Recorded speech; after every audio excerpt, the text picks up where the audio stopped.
All right, so now we're going to continue. We'll do questions 7 through 12. All right, now I want you to look at question number 5 for a minute and compare it to question number 7, okay? This is very important. This is the key to making sure you don't mess up when you're solving equations. All right, do you notice that on question number 5, how the variable terms are already on the same side of the equal sign? They're both on the left side of the equal sign in that step 2. When we have an equation like number 7, do you see how one variable term, negative 2v, is on the left and the other one, 3v, is on the right? You really have to be careful and understand the difference between those two. Okay? Because up on question number 5, since they were on the same side of the equal sign, we just needed to combine the like terms and think 4 apples minus 2 apples is 2 apples. But when they're on opposite sides of the equal sign, like they are on number 5, okay, think of that equal sign like a wall. You can't take the negative 2v from the left side and add a positive 3v from the right side. You can't add those together. It's an equal sign in between them, not a plus sign. It's not just combining those like terms. So you have to watch out about this. So what we're going to wind up doing is trying to get the variable terms onto the same side, but we'll do that by actually, since 3v is understood to be positive, you look in front of it and it is understood to be positive, we'll subtract 3v from that side. But if we do that, we have to subtract 3v from the left side as well because of the issue of trying to keep it balanced. If we do something to one side, we have to do it to the other. So you see how by doing that, we've gotten rid of the 3v on the right side and we just have negative 20. And now these two terms, these are on the same side of the equal sign, the negative 2v and the negative 3v. So we can go ahead and combine those and take that negative 2. You'll either take the negative 2 and subtract 3, or take the negative 2 and add a negative 3. Those say the same thing. And when you do that, you'll get a negative 5v plus the 5 that was already there. And so then we get it rewritten like we found on so many of the others. There'll be an intermediate step that's going to look like that very first question that we did. So with being able to successfully solve a linear equation, you absolutely need to understand the difference between question 5 and question 7. How you handle variable terms that are on the same side of the equal sign versus variable terms that are on opposite sides of the equal sign. Okay? You have to understand it matters. All right, because once you know how to deal with that, then you'll just be making these equations look simpler and simpler until you finally get what the variable is equal to. So now we're going to continue the process we've been working on. Since it was plus 5, I need to subtract 5. Okay, when I do that, okay, I'll wind up getting a negative 25 on the right side, and then the 5 minus 5 goes away, and I have a negative 5v on the left. And there's an understood multiplication in between those. So my next step is going to be to divide by negative 5, since negative 5 divided by negative 5 is 1, and I'll get and whatever I do to one side, I have to do to the other.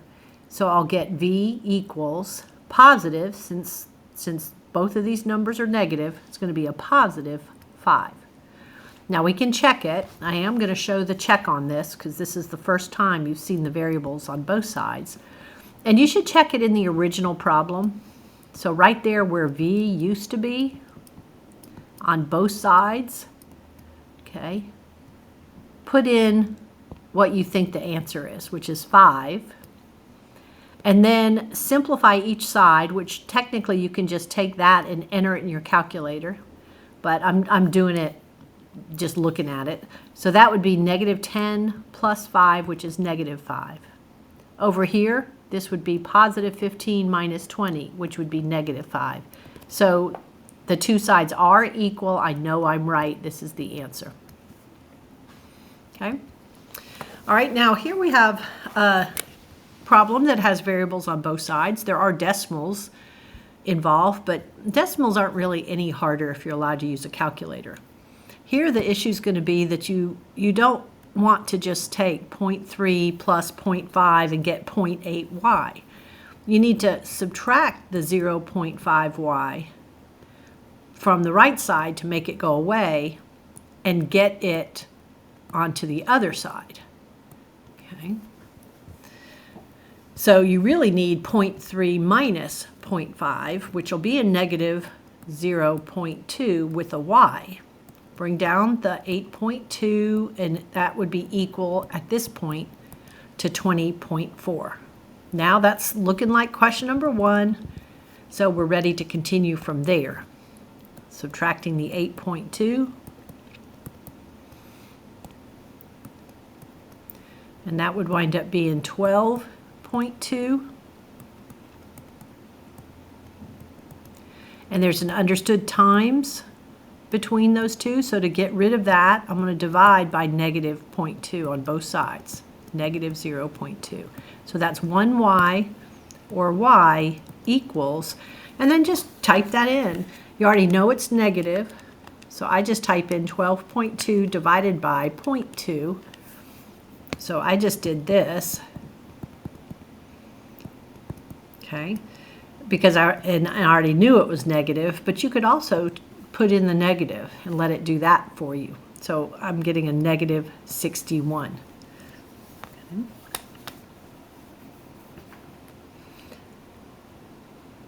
All right, now the equations could be, look at these 4, could be a lot messier. Like it could be combining the issue we had where we have multiple variable terms on each side, so we really have to keep our wits about us. And we could have parentheses involved as well. Okay, but you'll find that once you build a little more confidence with this whole process, it's going to be pretty much the same thing we did before. You just have to be paying attention as you go through it and learning to really internalize this process. All right, so 4y and 2y. First thing you want to do is clean up each side as best you can before you start moving stuff from one side to the other. So the 4y and the 2y are on the same side. The 2y is positive and the 4y is positive. So that's going to be 6y minus 7. On the right-hand side, I've got a 3y and a negative 5y. Make sure you include the sign that's in front of it when you're thinking about whether it's positive or negative. Then I have a negative 2 and a positive 11 that can be combined because they're like terms. So 3y minus 5y, 3 take away 5, that would be negative 2y. And then a negative 2 and a positive 11 would be, you owe 2, you have 11, that would be 9. Any of that kind of stuff that you would prefer doing on the calculator, you can. You just can't type in the y along with it. But like, if you needed help with that, 3 minus 5, type it in and the calculator will say negative 2. Okay? Or type in negative 2 plus 11 and get the 9. It's just, by trying it yourself, you're going to build your skill with integers. You'll get better at it, and you'll get to where you maybe don't need to use a calculator for every single step, because that sometimes can make it just stretch it out, make it way too long. Right now, notice these variable terms, they're on opposite sides of the equal sign. So you don't want to be thinking 6 take away 2. It's not just a plus sign in between them here. What you'd need to do is add 2y to make that go away. But if you did that to one side, you'd have to do that to the other. So now we're going to have 8y. Okay, let's try and get it green again. 8y minus 7 on the left. And on the right, we're left with just 9, so we're back to question number 1. And here's where you can speed up a little bit. You've been doing it for a while. So you should be able to see to add 7, which gives you a 16 on the right, and you're left with just 8y on the left.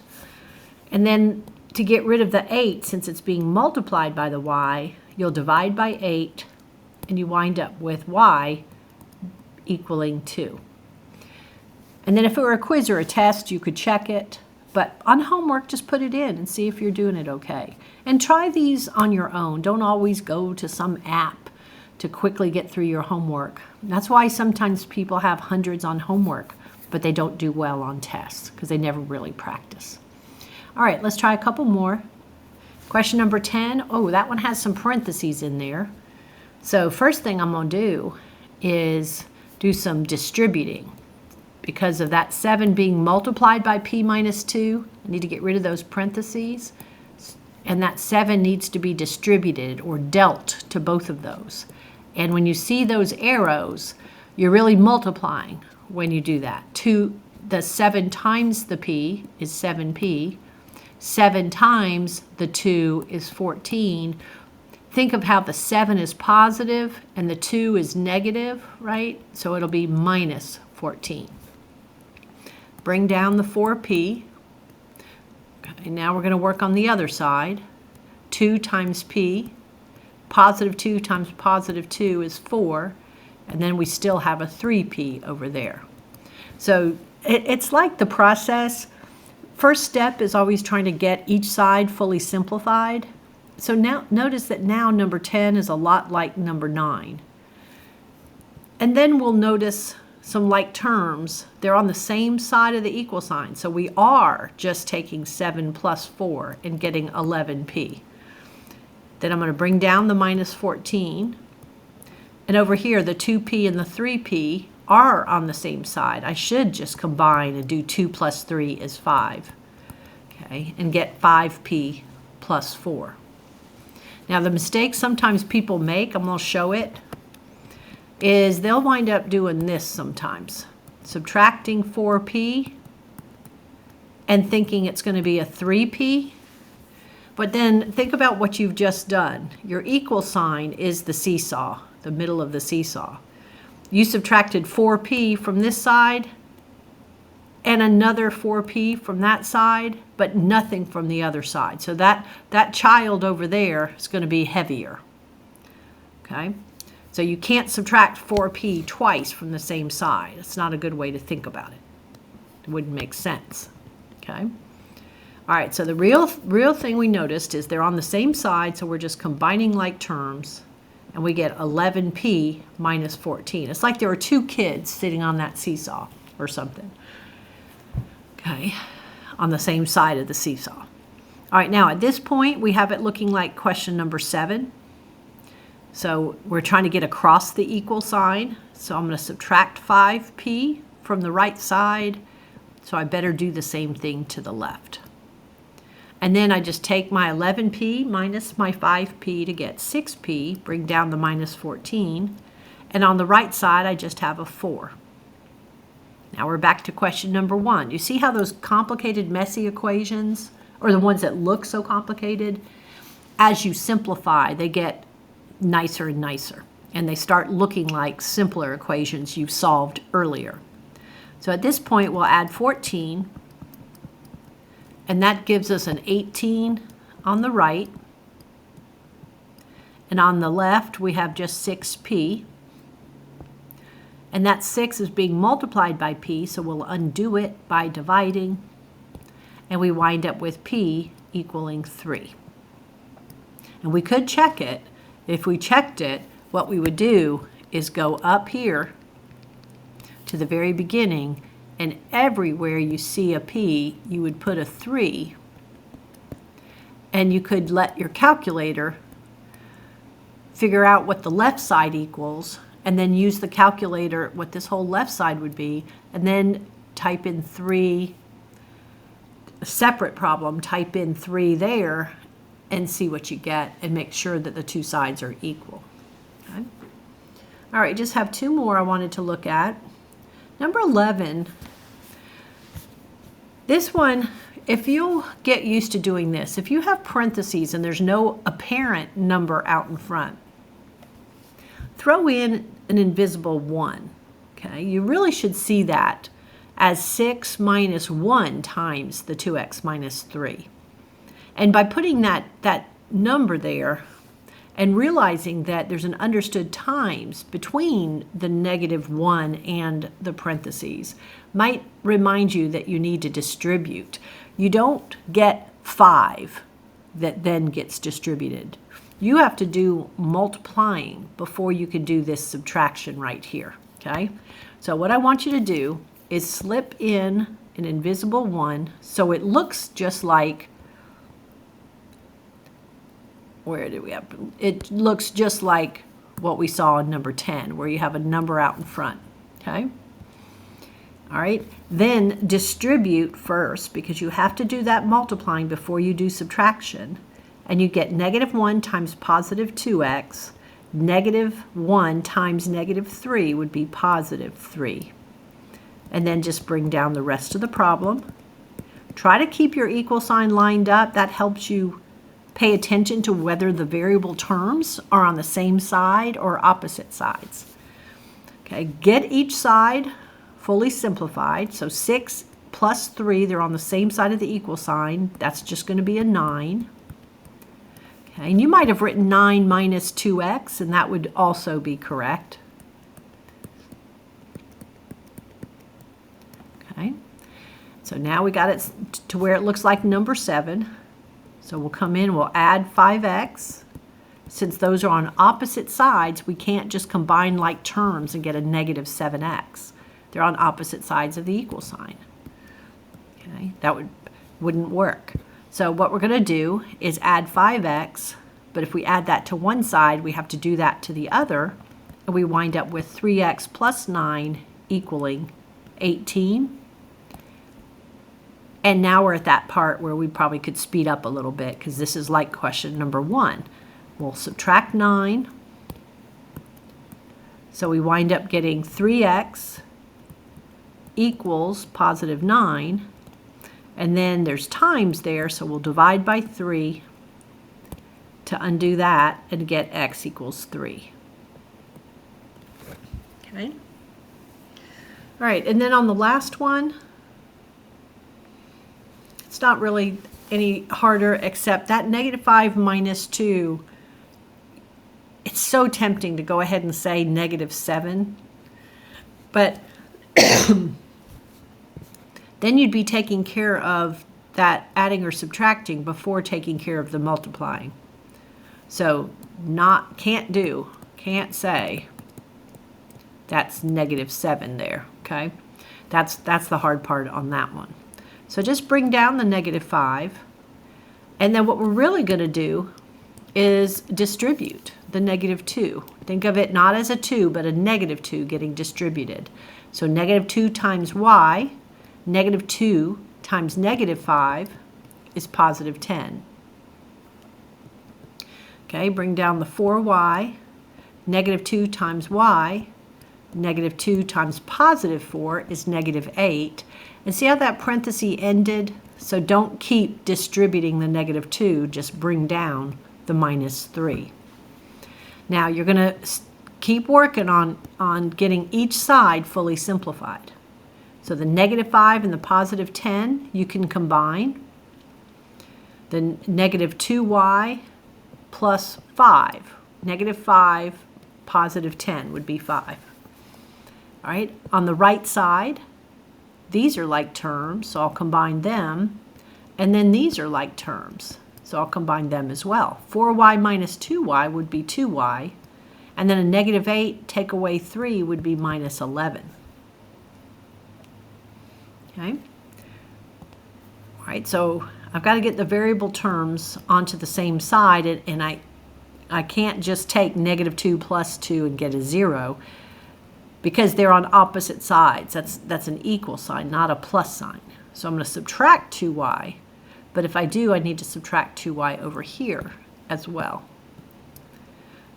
So on the right side, I just have -11, and then on the left side, I have -4y plus 5. Okay. And I'm working on getting the y by itself. I keep on just getting that equation to be simpler and simpler. So now I'm going to work on getting that y by itself. So I'm going to subtract 5. And I wind up with negative 4y equals negative 16. Because I got rid of the 5. And then I'm going to divide by the negative 4. So I get 1y. Okay. 1y or y equals negative divided by negative is positive, so that would be positive 4. That should be my answer, and if I needed to, I could have checked it, but on homework, just let it check it. You might on a test want to be sure you're right.